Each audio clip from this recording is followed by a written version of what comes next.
Hi guys. I'm going to be reading a little bit more of One and Only Ivan today. If you remember, so George and Julia figured out what Ivan was trying to do with all the paintings, and so they put they put the paintings together into a big billboard, right? And people are now flocking to uh, the big mall and the big top mall, and they're getting a lot of press. So a newspaper reporter came and took a picture. People are buying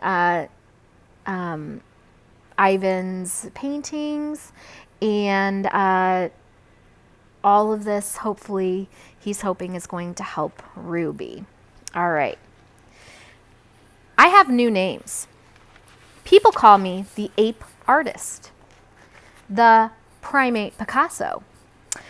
I have visitors from morning till night, and so does Ruby. But nothing's changed for her.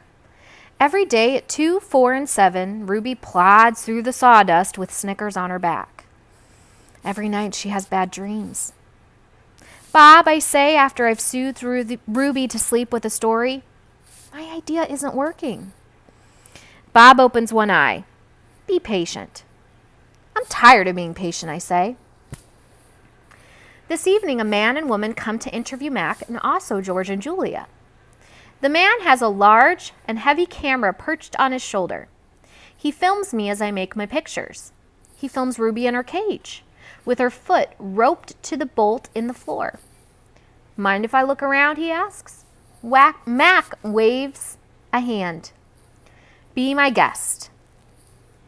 While Mac and the woman talk, the cameraman walks through the mall. He pans his camera right and left, up and down.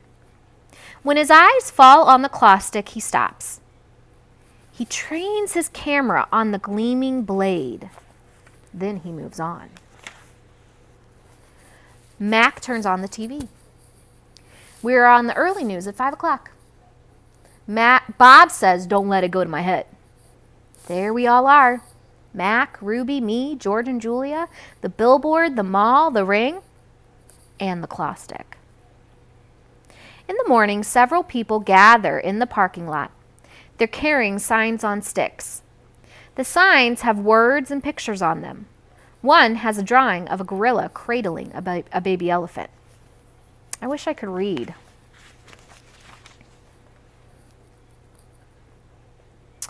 More people with signs come today. They want Ruby to be free, and some of them want Mac to shut down the mall. So there are some of the signs. That one right there is hard to see, but it's a heart with Ruby's name in there.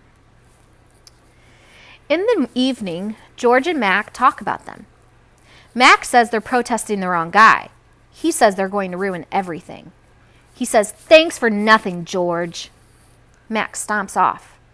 George, holding his mop, watches him leave. He rubs his eyes. He looks worried. Dad, Julia says, looking up from her homework.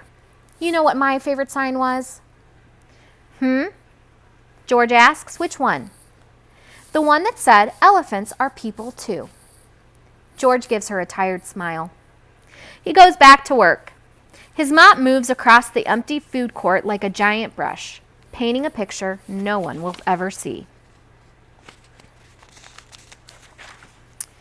A tall man with a clipboard and pencil comes to visit. He says he is here to inspect the property.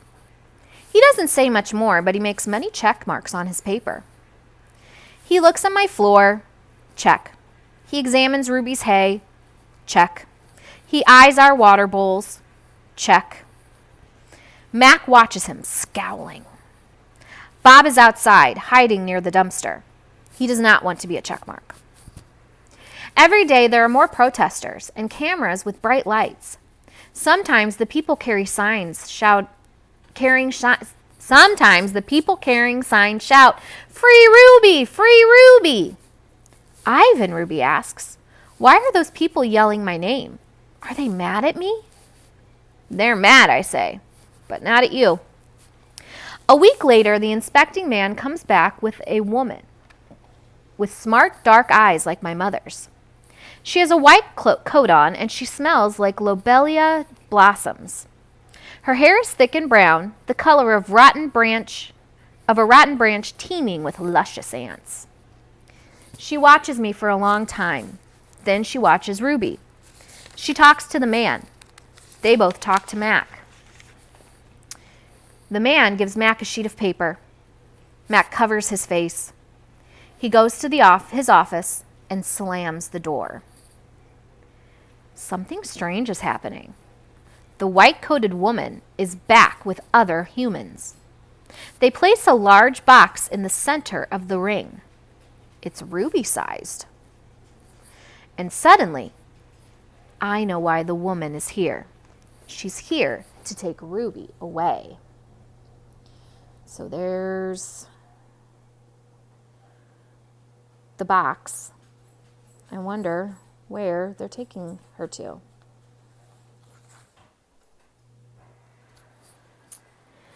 The woman leads Ruby to the box. She places an apple inside. "Good girl, Ruby," she says kindly. "Don't be afraid." Ruby inspects the box with her trunk. The woman makes a clicking sound with a little piece of metal she is holding in her hand. She gives Ruby a piece of carrot. Each time Ruby touches the box, she gets a click and a treat. "Why is she making that clicking noise?" I ask Bob. They do that to dogs all the time," Bob says. I can tell he doesn't approve. It's called clicker training. They want Ruby to associate the noise with the treat. When she does something they want, they make that noise. "Great job, Ruby," the woman says. "You're a quick study." After many clicks and carrots, she takes Ruby back to her cage. "Why is that lady giving me carrots when I touch the box?" Ruby asks me. "I think she wants you to go inside," I explain. "But there's nothing inside," Ruby says, "except an apple." "Inside that box," I say, "is the way out." Ruby tilts her head. I don't get it. "See, the picture of the red giraffe on the box? I think the lady's from the zoo, Ruby. I think she's getting ready to take you there."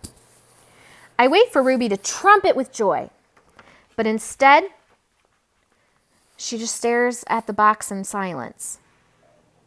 "I'm not sure you understand. That box might be taking you to a place where there are other elephants," I say. "A place with more room, and humans who care about you." And even as I say these words, I remember with a shudder the last box I was in. "I don't want a zoo," Ruby says. "I want you and Bob and Julia. This is my home." "No, Ruby," I say. "This is your prison." All right, we're going to stop right there. We'll keep reading tomorrow. Bye.